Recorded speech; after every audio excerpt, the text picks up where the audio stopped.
નમસ્કાર, કલમયુદ્ધ સમાચારની સાથે હું છું આપની સાથે પાયલ બામભણિયા। તો જોઈએ આજના મહત્વના સમાચારમાં। ભરૂચ જંબુસર બાયપાસ વિસ્તારમાં દબાણ હટાવી અને મુખ્ય માર્ગોને ખુલ્લો કરાયો। ટ્રાફિકની સમસ્યા વિકટ બનતા સ્થાનિકોને હાલાકી પડતી હતી। ભરૂચમાં વધતી જતી ટ્રાફિકની સમસ્યા તો બીજી તરફ દબાણકારોએ રોડ રસ્તા પર દબાણ કરવામાં આવતા વાહન ચાલકોને ભારે હાલાકી ભોગવવી પડી રહી છે।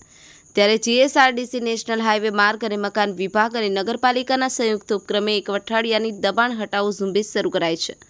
શનિવારે સાંજના સમયે પ્રાંત અધિકારી મનીષા માનાણીની ઉપસ્થિતિમાં જંબુસર શહેરના બાયપાસ ચોકડી પરથી દબાણ હટાવો ઝુંબેશની શરૂઆત કરાઈ હતી, જેમાં વાહન ચાલકોને અડચણરૂપ બની ટ્રાફિકની સમસ્યા વધારતા દબાણ હટાવવાની કામગીરી ચાલુ કરવામાં આવી હતી। કામગીરીની શરૂ થતાં જ દબાણકારોમાં ફફડાટ સાથે પોતાના દબાણો સ્વયં હટાવતા જોવા મળ્યા હતા। આ કામગીરીમાં પાલિકા મુખ્ય અધિકારી, મામલતદાર અને બી ડિવિઝન પીઆઈ સહિતના અધિકારીઓ જોડાયા હતા।